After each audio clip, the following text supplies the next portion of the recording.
bi ils étaient pas du tout contents. Ahmed dégg nañu Abdou Mbow mi nga xamante ni daanaka vidéo bi la ñu gën a reprendre ci plateforme digitale yi muy wax ni ñiy défendre borom ñaari tur yi daanaka ñooy bàjjenu borom ñaari tur yi def vraiment benn plaidoirie bu poignant pour rappeler d'une manière ou d'une autre que le durcissement de cette loi et non la criminalisation est une trahison vis-à-vis des Sénégalais. waaw na fi xam nga keroog maa ngi ko doon wax fii bi ma naan leen dama leen di défier ñoom ñëpp. ñuy wax naan benn laak wala lii lañ waxante woon ak sénégalais yi surtout waa ànd sàmm jikko yi ñu jénn wax ma à part keroog conseil des ministres ak premier ministre bi mu taxawee fële assemblée ban yoon la benn sénégalais mës a dégg concernant góor jigéen ñu wax le mot durcissement ku ko mës a wax kenn mësu ko fi wax surtout ñoom ñiy wax ne lii lañ waxoon wala lii lañ bëggoon nous sommes contents kenn mësu ko fi wax alors bëgg a manipuler sénégalais yi man chaque fois li may wax man je préfère nit benn kànde ñëw ne man lii laa bëggoon a def dem ba ci biir jénnaat assumer ne man lii laa bëggoon a def mais defatuma loolu lii laay def. C'est-à-dire moo gën jàppee nit ñi ay dof. Ouais.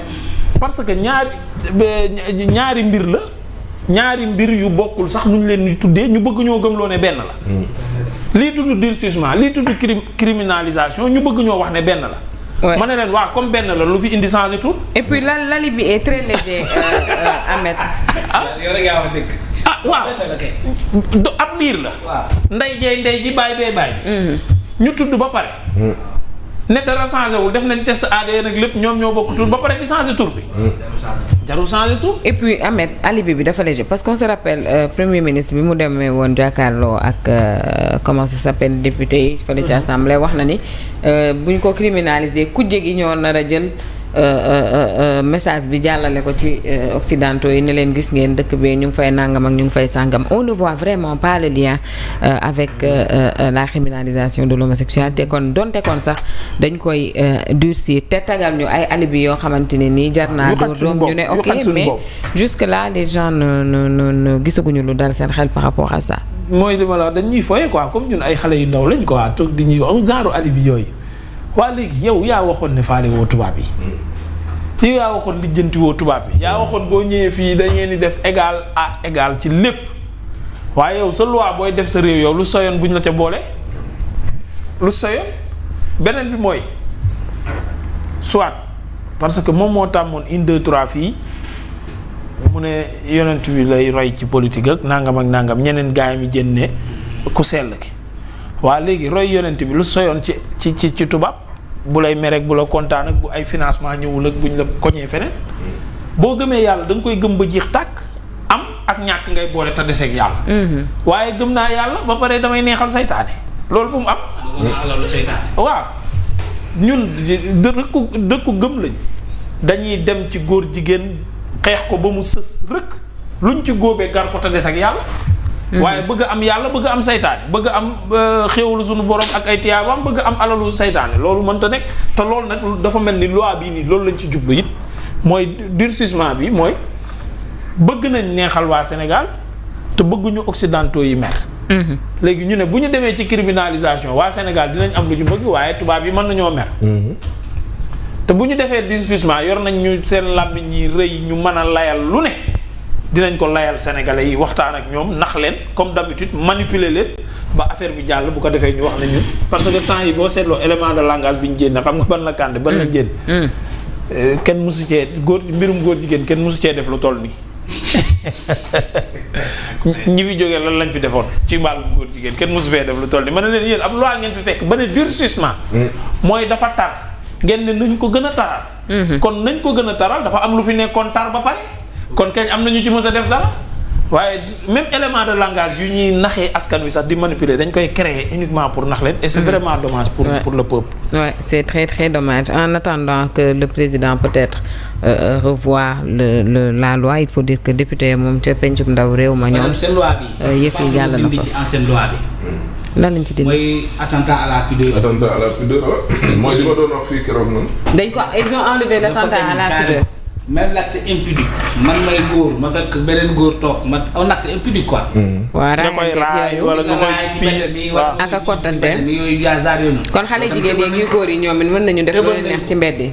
dindi nañ lépp nekkatul attentat à la pudeur. même les enfants maintenant comment est-ce que tu peux écrire des lois qui protègent la petite enfance nga dindi ko di exposer léegi xale yi et puis sur l'ascendant boobu c'était prévu aussi maanaam waajur bi ko def doomam. wala bi ko def jarbaatam wala bi ko def jànkam parce que tu as une responsabilité morale sur cette personne là xale la nga utiliser sa autorité boobu nga def ko yenn yi mel noonu ñu dobal ko ci loi bi. ni ban genre loi la. ba ci DG bi daf ko employé. wala DG bi daf ko employé am. dafa mel ni ne viol dañ ko xam nga dañ ko criminaliser. mais léegi yow bu fekkee ne yow yàq xale bi nekk ngeen nga sëkk ak moom bu la neexee nga ne mbirum góor jigéen délit la bu mu jeex na ñu di ko oui. c'est ça. Comment on va requalifier les faits ou surclasser les faits? Parce que ñoom ñëpp a chevauchante. Effectivement. Oui. Est-ce que juge bi parce que quand on prévoit boo ñëwee te amoo preuve dinañ la tëj loolu diffamation la te am na ci. oui am na ci kii bi même dénonciation calomnieuse am na ci code pénal bi. article c'est l'article 362 je crois. oui 362. 258 259. ak 362. ak 362. vraiment c'est paradoxal. c'est prévu loolu lépp c'est prévu. Je ne comprends pas. maanaam qu'est-ce qu'il veut dire. loolu nga wax ne dénonciation la nga wutal ko un caractère particulier loolu du loi du am caractère particulier les lois sont impersonnelles elles sont générales les meilleures lois c'est les lois qui traversent le temps pendant 100 ans 250 ans doo ko laal mais lois yi li ñu dugal nii xam nga parce que tant qu'ils n'enlèveront pas la politique dans des questions liées aux lois duñ ci mës a réussir seen loi yëpp mbirum politique lépp politique la lépp lu ñu laal populisme politique da ngay on sera obligé chaque 2 ans di dindi loi di ko améliorer di ko changer alors que ce n'est pas intéressant il faut mettre sur place des lois sérieuses parce que boo lire le texte de Oumar Youm nga xool les irrégularités de cette loi là tu te rends compte que ça a été écrit dans la précipitation ils n'ont pas consulté les experts mais les lois sont écrites par des gens yoo xam ne loolu rek mooy seen métier il y a une technique de rédaction des lois c'est une science très complexe parce que chaque loi boo bind dafa war a prendre en compte toutes les lois qui sont derrière lui ak les lois à venir loolu du n'importe qui moo koy def ñi écrire les lois c'est des gens très très intelligents mais nga dajale sa booy yoo xam ne gerte caaf la doon jaay sans Élysée mu nekk sa juriste moo lay conseiller y a un patron qui est là il faut le satisfaire parce que tout simplement il avait promis mais ça nous donne ça et on va rectifier ces lois là dans l'avenir c'est clair ça on est très proche loi yi baaxuñu il fallait pourquoi pas il fallait créer une autre loi portant sur l'homosexualité lépp loo xam ne c'était lié à l'homosexualité ci beneen article 319 nga rocci ko ndànk ubbil ko article bu bees wala ça créer alinéa yu bees oui pourquoi pas rajouter des alinéas sur cet article là ensuite rendre plus performant prendre en compte le temps et l'histoire. Une loi doit avoir une histoire. Elle doit durer. Elle doit avoir des capacités de traverser le temps et des contextes. Mais écrire une loi parce que tout simplement c'était du populisme, il faut satisfaire. Sénégalais yi ñuy waxal mooy fii kenn criminalisé wul. am na nag seen militants yi jàpp na dañoo criminalisé.